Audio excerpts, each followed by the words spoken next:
We're gathered around a story, really. It's really not the donuts or the coffee or the music. It's a person. And everybody has some kind of a story that Wes mentioned. Everybody's got some kind of a background, some place you grew up, how you got into this world, and what life has been like up to this point, right? And the gospel story is not a truncated, fabricated fairy tale. It actually is historical fact. There was a real Jesus who was crucified by a group of Romans and so forth. But the thrust of our story centers around hope. Hope, according to Webster, is this. Hope is the belief that circumstances in the future will be better. It's to cherish a desired outcome with anticipation, hope. We were in a restaurant just last week with our sons and our little 3-year-old grandson. He doesn't know a lot, but he knows the word ice cream. It's just something in the sound, ice cream. And his eyes light up and he starts to twitch and he starts to tremble. And when the waitress or the server said, "Oh, we have ice cream," his whole world changed there at dinner. We couldn't get him to do the broccoli or the meat or the rice, but when ice cream was mentioned, he had this hope of a cherished outcome. We all know what that's like. You're smiling at me because we've all hoped for something. We've waited for the raise, we've waited for the job, we've waited for the wedding day, we've waited for something. But for the believer, hope is a different thing. It's got a slight twist to it. Here's what I would say hope is for a believer. Hope is a firm assurance that even though circumstances are unclear or unknown, we have a God, a heavenly Father, who holds all things, including me and you and us, together by his wisdom, his love, and his power. The reason that's a significant difference, if you notice, is the hope of a believer is not based on circumstances changing for my better. In fact, in many cases, sometimes circumstances are just crazy. She comes back from the kitchen and says, "We're all out of ice cream." What kind of place is this? Right? Sometimes the thing we hope for just doesn't materialize the way we thought it was going to. Our expectations are dashed, right? Everybody can relate to that. You had a hope that something was going to run a course or go a certain way, and it doesn't.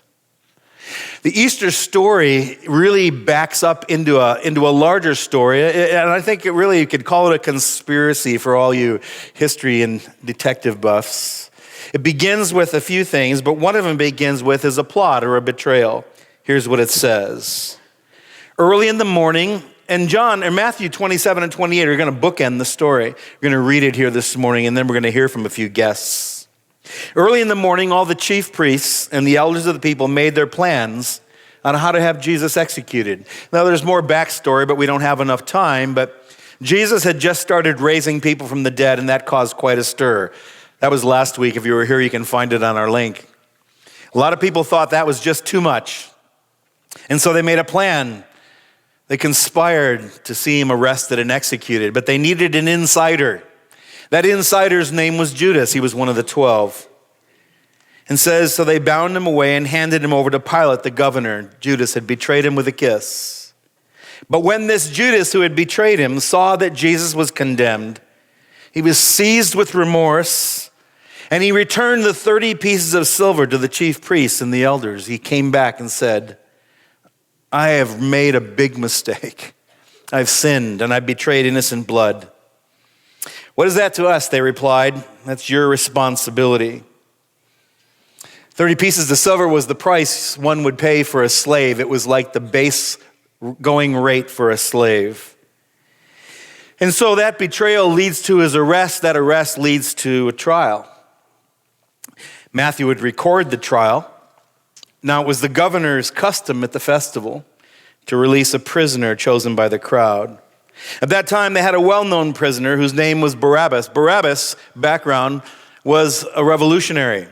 He was a leftist, if you will. He'd started an insurrection, and there'd been murder and insurrection, so he was bound to die. Barabbas' days were over. He was never going to see the light of day. So when the crowd had gathered, Pilate had asked them, "Which one of these do you want me to release to you? Barabbas or Jesus, that you call the Messiah?" Now, in the custom there, backstory, at Passover, the Romans would release to the Jews a prisoner every year. It's kind of like our president would do on the way out of office, presidential pardon. The chief priests and the elders persuaded the crowd to ask for Barabbas and to have Jesus executed. So which of the two do you want me to release to you? Asked the governor. Barabbas, they answered. Well, what shall I do then with Jesus, who's called the Messiah? Pilate asked. And they all answered, crucify him. Pilate, trying to weasel his way out, says, why? What crime has he committed? But they shouted all the louder, crucify him. When Pilate saw that he was getting nowhere, but that instead an uproar was starting, he took water and washed his hands in front of the crowd. Well, I'm innocent of this man's blood. It's your responsibility. I would encourage you, if you have some time this week, to read the parallel Gospels and read some of the backstory of Pilate and that washing of the hands. That was a guilt-laden action. I'm just going to wash my hands and pretend this has nothing to do with me. And all the people answered, his blood be on us and on our children. And he released Barabbas to them, but had Jesus flogged and handed him over to be crucified. Isn't it amazing in this particular moment? You know, we use the term of crossing the aisle, where liberals and conservative agree on something they both have a self-interest in. And in this moment, both religious and secular, government and religious, liberal, conservative, left and right, they cross the aisle to shake hands and say, this is one thing we're going to work together on. Let's murder this guy. You know, isn't that ever, in the light of history, doesn't it strike you as odd that the whole world, religious and otherwise, would just all come together with the thing that unites them is a common hatred for just some itinerant preacher who never held any office, never ran for any office, never really said anything that gave any indication of self-interest or self-promotion in the sense of, I want to kind of rule this present world, and yet they all want to kill him. And then there's an execution. They take him and they nail him to a cross. And from noon until 3 p.m, darkness comes over all the land. At about 3 p.m, Jesus cries out in a loud voice, Eli, Eli, lema sabachthani, which means, my God, why have you forsaken me? When some of them standing there heard it, they said, he's calling Elijah. Immediately one of them ran and got a sponge and filled it with vinegar and put it on a staff, offered it to Jesus to drink. The rest said, leave him alone. Let's see if Elijah comes and saves him. When Jesus had cried out in a loud voice, he gave up his spirit. At that moment, the curtain of the temple was torn in two from top to bottom. The earth shook. The rocks split and the tombs were open. And the bodies of many holy people who had died were raised to life. They came out of the tombs after Jesus' resurrection and went into the holy city and appeared to many. When the centurion and those who were guarding Jesus saw the earthquake and all that had happened, they were terrified and exclaimed, surely he was the Son of God. Many women were watching from a distance. They'd followed Jesus from Galilee to care for his needs, and among them were Mary Magdalene, Mary, the mother of James and Joseph, and the mother of Zebedee's sons.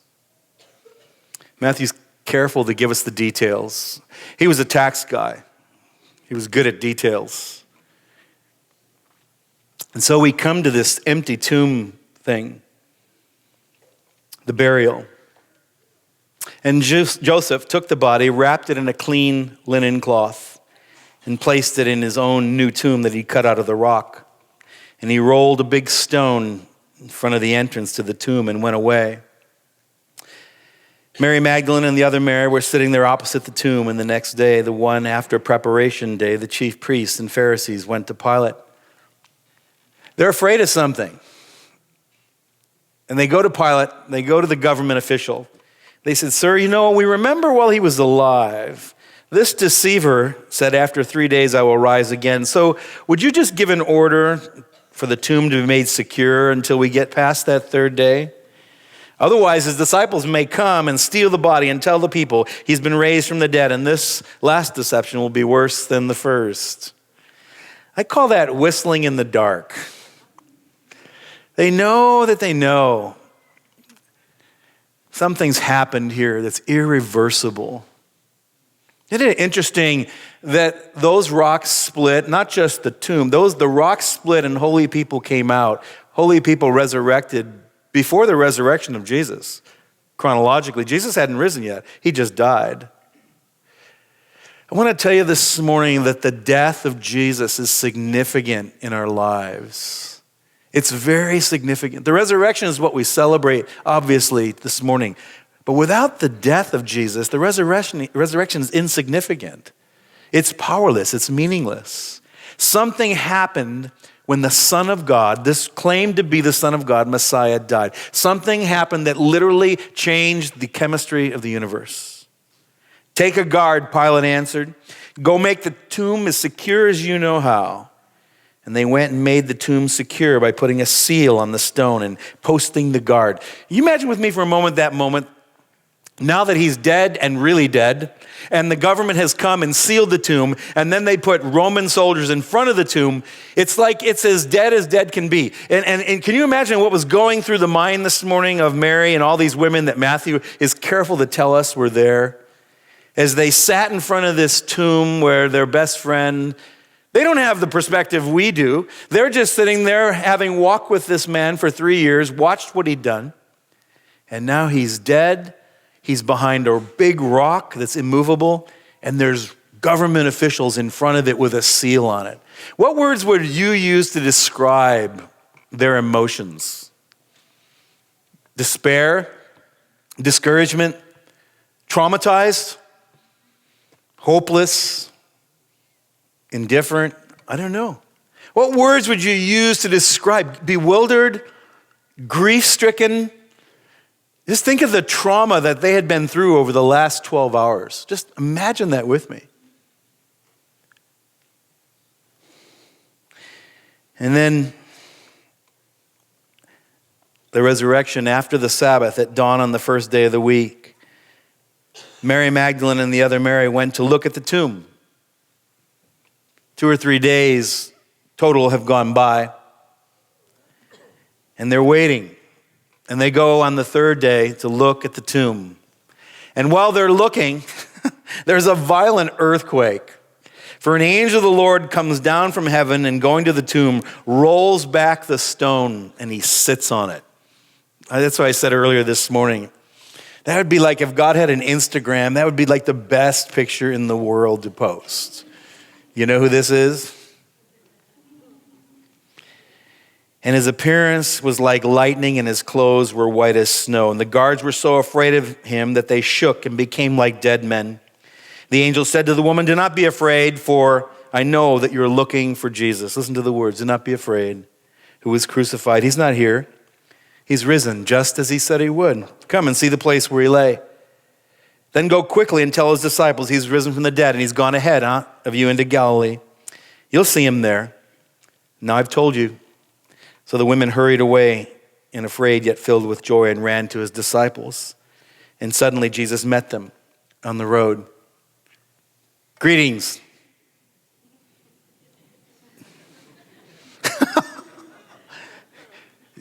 Track with these women here for a moment. Just all of a sudden you're running. And again, imagine the emotion. And just moments ago it was fear and despair and hopelessness and discouragement, and now it's uncertainty. They said he's alive, but they have no idea what that doesn't connect yet. And all of a sudden, Jesus, greetings. And they came and they fell at his feet and worshiped him. And Jesus said to them the same thing, curiously, that the angel said. He said, "Do not be afraid.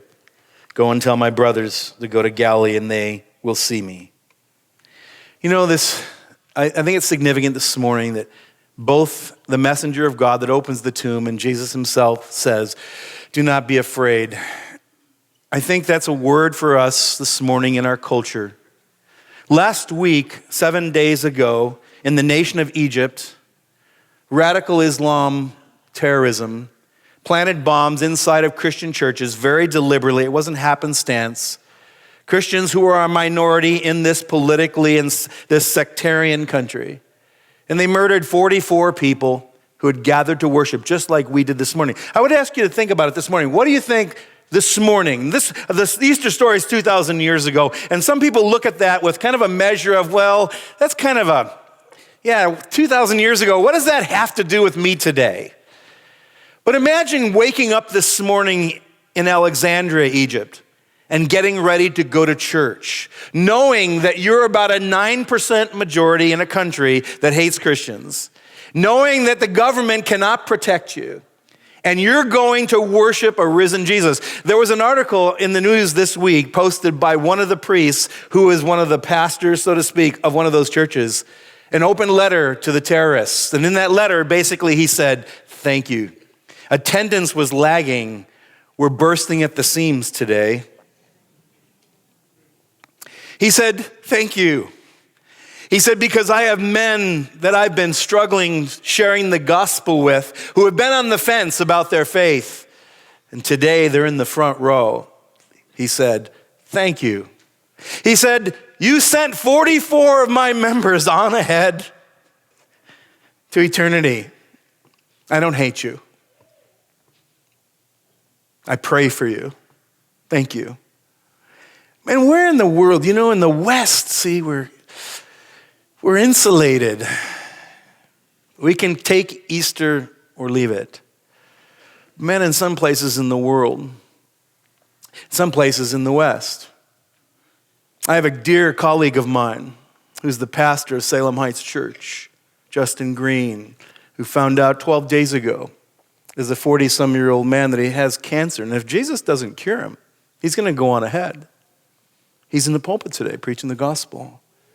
The resurrection is very significant to my friend Justin this morning. Do not fear. What does he tell us not to fear? One is a follower of Jesus who embraces the resurrection doesn't have to fear anymore the death that's caused by my own sin. There is a fear that comes from guilt that, man, I really don't deserve grace. Romans says the wages of sin is death, but the gift of God is eternal life through Jesus Christ our Lord. The Greek philosopher Epicurus said, what men fear is not the fact that death is annihilation, but that it's not. A lot of people today would just like to say, listen, there is no religion. It's just a secular scientific world we live in. And when you're dead, you're dead. It's just you're gone. You're just back to the dust. But what men really fear, he says, is, well, what if it's not? Then the way I live now, the decisions I make now, actually have significance in eternity. Shakespeare, through his mouthpiece Hamlet, said, our conscience does make cowards of us all. You know why he said that? Is because he knows that we're all guilty. Every one of us. Me, I'm guilty. The second thing, we no longer fear. Think about this for the faith of the believer. We no longer have to fear the separation from those we love and the things we love. You know, death has a way of just tearing things from our grasp. Our health, our bodies, our loved ones. That child that didn't see the light of day. That grandfather that you loved dearly that spoke into your life, that had such a major impact in your life. Just this morning, I got a call on the way here that a grandfather passed into eternity and his son was there with him. Just this morning, Easter Sunday. Even on Easter Sunday, death just tears things from our grasp. Things that we love, that we want to hold on to. People that have made an impact in our lives, and boom, they're gone. And without a resurrection, it's the last word. It's the end. And the last thing that we don't have to fear is that it's not just a pie in the sky thing, well, I'm going to heaven, the heck with everybody else. It's actually that evil and injustice will not have the last word in our world. That Jesus is going to come back, we believe. This resurrected Jesus is coming back no longer as a whipped and beaten Messiah figure, but he's coming back as a ruling and reigning king. You know, there's a lot of movies around the whole end times. The apocalypse movie are very vogue right now. The dystopian novel are very vogue right now. You look at I talk to people all over the place. They're more excited about the zombies apocalypse than they are about the coming of Christ, because they've got enough weapons stockpiled and things and cars tricked out. Isn't it amazing the fascination there is right now with end times? Look at the movies that are out there. Either environmental disaster, nuclear disaster, zombie disaster, something is going to usher in the end times. And it's all pretty hopeless. They don't end very well. They're pretty dark. They're pretty dark. Do you realize that suicide rates are up 15% in the last 20 years? And the highest rate of suicide is among 10 to 14-year-old girls. That's what happens when you live life without a resurrection. You live life without any hope. Man, Jesus died to give us hope. We struggle. Our world is crazy. Government and religion, man, and yet in the middle of it all, there's this thing. Jesus said, because I live, you will live also. We're going to just listen to a few people this morning who are around us and seated here this morning, who have all been a part of our community, Church on the Hill, who've encountered this resurrected Jesus and are walking with him this morning.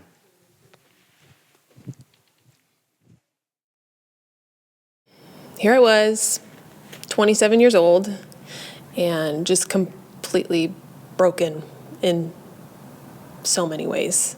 It's kind of like the bottom of my life. Like, okay, just too many unfortunate events have happened, and I just felt like there's got to be something else. There just has to be. I had a coworker who actually invited me in and said, hey, my roommate's leading worship at church, and you want to come and watch it? And my first reaction was like, what's worship? Like I just had no idea. Oh, it's just like music. It's fine. It's like a concert. Just come watch it, and then we do a break, and you can just like sneak out the back door if you want. I'm like, cool, okay, I can do that. That's no big deal. And of course, there's just all these happy people around me, and this is weird, but I like it, kind of. And so I had people praying for me, and it was really awkward for me, to have strangers come up and say, I just really feel like I need to pray for you, like strength, specifically strength. After the first time visiting, my son's dad and I were living together, and things escalated and were about to get extremely physical. I had no idea where these words were coming from, and this strength and this confidence to even stand up straight and fighting him with my words, but nothing I was saying was aggressive or anything. And the look on his face was just like, the only thing that he could say was, I don't know who you are. I don't know who you are. And he left. And now I just I feel like I like to picture this army of angels behind me. I wasn't a Christian at the time, and I was still protected. Wasn't surrounded by believers. I wasn't from a family of believers. My father was, I don't want to say non-existent. He was there when it was convenient. An alcoholic, like a rageaholic as well, and other addictions. It's hard to explain that balance. Like I knew when I got to that age where I knew he's not making very good decisions. But he's still my dad. But really, I think just the underlying theme with it was just that I really wanted that relationship so bad with a dad, with a father. Now realizing that it never equipped me to make good decisions or building good relationships or even being able to have relationships with people. But at the same time, I wanted it so bad. That's when I decided it was kind of like okay, this is a big decision. This is like an all or nothing, like Jesus or bust or something, Because really, I was like, okay, if I'm gonna choose to follow Jesus, I have to really believe this guy was like a big deal. Otherwise, he was just some crazy man, When I became a Christian and I found God, it was like this is exactly what I've been looking for my entire life. This is it. This is it. This feeling that's inside, I cannot explain it. There's nothing external about it. It's all internal. The biggest thing that's changed is how I view my past. The freedom that I feel in being able to say, like, yeah, I went through that. Yeah, I went through that. And it sucked, but I know it wasn't in vain. I know that it doesn't define me. I know who I belong to. Like, I actually matter. My life matters, and my decisions matter. I'm finally loved for exactly who I am.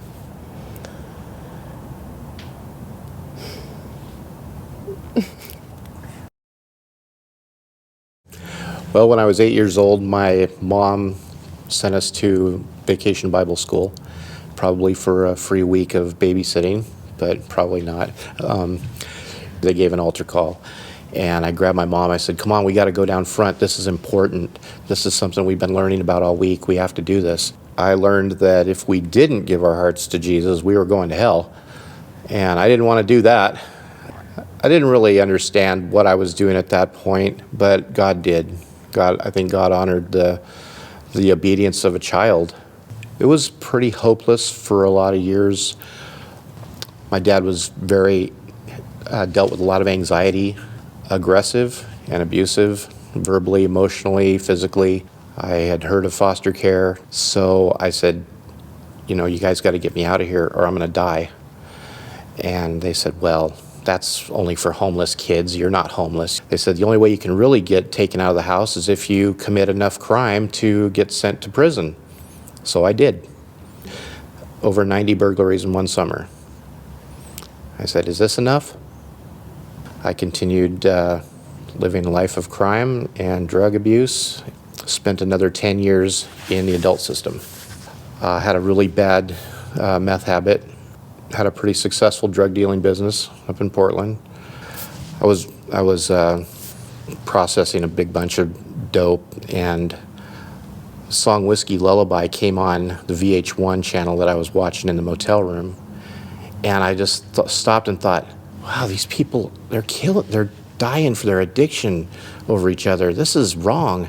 And I said, that's depressing, and I turned the channel. MTV was the next channel that came on, and the song started again. And I'm going, all right, I hear you. I said, God, I'm so done. I'm so sick, and I'm so weak, and I'm so worn out. Cure me or kill me. And that's what I prayed. And a week later, I was arrested, and I knew at that point God was starting the cure. And I was sentenced to 3 more years in prison. Met a guy that helped me through the 12 steps. I did the 4th step. I wrote down every awful thing that had been done to me and every awful thing that I'd done to everybody else. And we prayed it up and wore out a couple of boxes of Kleenex and got through it. And God set me free from all the yuck of my past. So he asked me, he says, what do you want to do when you grow up? And I said, well, I want to do what you do. I want to come back in the prisons and help set my brothers free. And that's what I do today. I've been working as a contractor in Oregon State prisons for 3.5 years. I have gone through a lot of hopelessness, a lot of wreckage, but it was because God wanted to develop me into a person that could go back into these prisons and relate to these guys who are lost, to help bring hope to their hopeless situation, just like that volunteer out at Powder River brought hope to my hopeless situation. I know that the love that I feel for my mentor, that they feel toward me, and I know that that love is of God.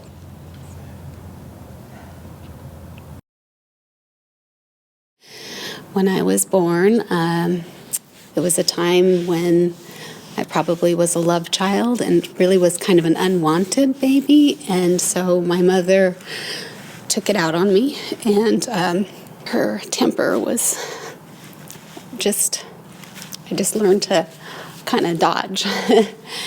And she just didn't want me, so I was in her way, and she broke my leg when I was an infant, and things just kind of escalated throughout the years. This family that lived down the road from me, they belonged to Alston's Corner Assembly of God. I would get in their car, and it was just so peaceful and so amazing, and off to church I'd go. And I started going most every Sunday. And then I got into missionettes, and my missionettes leader was the most amazing, wonderful woman, so opposite of what my mother was. But somehow through going to church from about the age of 7, which is amazing to me, I felt God's presence always. Like I knew every time something was coming around the corner, my mom was going to come at me. I felt God was just touching me and telling me it was going to be okay. Blow by blow, it's like I never felt the pain. And so I knew He was a loving God, and He protected me. And so I took the final beating just about the age of 13. Whatever had happened to my mother that day, she was in full force and just came at me at all angles. And I picked up the courage to pick up the phone, and at that time it was a rotary dial, and so thinking back, that just seemed like the longest phone call to try to call for somebody to help me. They took me down to the police department, and they took photos. We went to court, and the judge deemed her an unfit mother, and I finally got to live out some peace, and I didn't look back. I just, I knew that my life from that going forward, was going to be the way God wanted me to live it. It's tough to say that to live in that darkness like that, it makes you appreciate light, that's for sure. I met my husband. We got married right after I graduated from high school. We started our family, and we would go to church. Each person that I encountered would send me down the next path. And when I found Church on the Hill, I was so excited to find out that it was an Assembly of God, because that's where my roots came from. And I carry the Bible today that was given to me by the pastor of the church at Alston's Corner. I've always thought, be the person that you needed when you were a kid. And there's lots of different things I needed as a kid, obviously. My mom wouldn't even let me have a hot lunch. And so I would sign up to work the cafeteria so that I could get a hot lunch. The cafeteria ladies, I loved them because I know that they looked at me and they needed to fatten me up, and they'd pile on the food. And so later in life, I became a lunch lady. So that was the person I needed when I was younger. God has continued to bring people into my life that it just amazes me. Even just last Sunday here at church, a woman I'd never met after service just came over to me and asked if she could pray for my husband and I. She just felt something calling on her heart. And the words that began to come out of her mouth were just, my jaw was just, I never met her, a sweet woman. And she said to me, I feel that you've had a big bomb in your life, and there's shrapnel. And I thought, again, here's God appearing, somebody who doesn't know me. There's nothing like it when somebody prays for you. It's the best.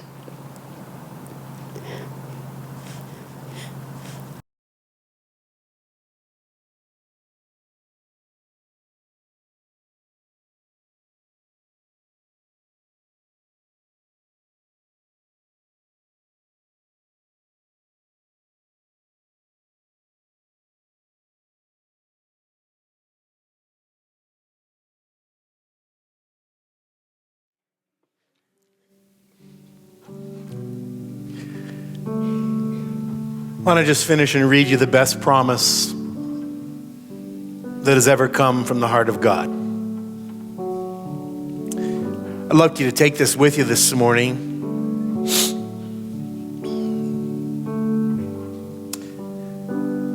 I don't know what your background is. None of that, those people in that video are seated here in this room today. We didn't rent them from somewhere and put words in their mouth. Angela, are you here this morning? Are you here?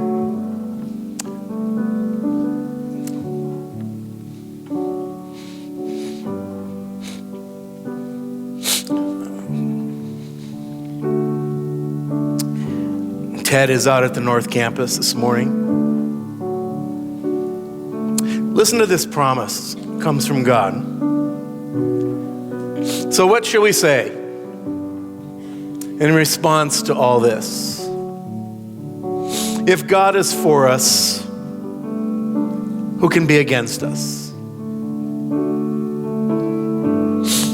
He that did not spare his own son, but gave him up for us all, how will he not also along with him graciously give us all things? You hear that? The God that gave up his son, how would he not give you everything else you need, both in the present life and the life to come? You may be here this morning and you've been burned on church and hurt by religion. I just want to say to you, welcome to the family. You may have seen God in a light that was difficult for you, but I beg you this morning to look into his word, look into his face. He's for you, and if he's for you, it doesn't matter who's against you. That's right. So Easter's about a God who suffered for us. He suffered, died, redeemed, and rose again. He's for you. The question this morning is, are you for God? Are you for him? Or are you on your own? I'm going to invite you this morning as we finish. If you've never crossed the line, you've just been a spectator to the religious story, you haven't embraced the resurrection story, you're not here by accident this morning. We're not selling anything. We're not working on commission. I wouldn't ever want to manipulate you, but I want to say to you this morning that you're not here by accident. There's a God, just like we saw in those videos, that has been following you around, waiting and loving you, caring for you. Your story may not be perfect, but none of us have a perfect story. Father, as we finish this morning, we say that God, if you are for us, then it doesn't matter who could be against me. Family, circumstances, crazy governments, religious hatred, jealousy, exes, the IRS. If you are for us, who could be against us?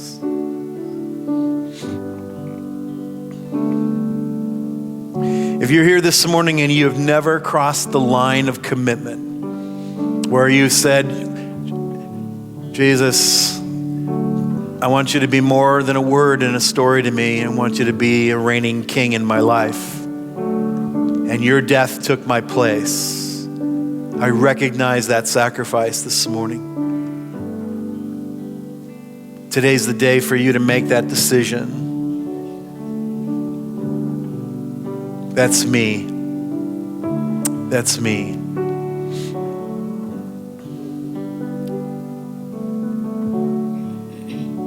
Your heart is beating out of your chest. That's you this morning. It's time to stop and come.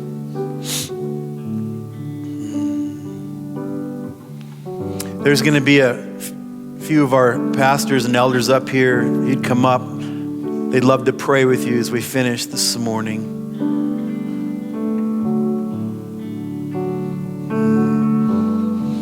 As we stand and just sing this last song together,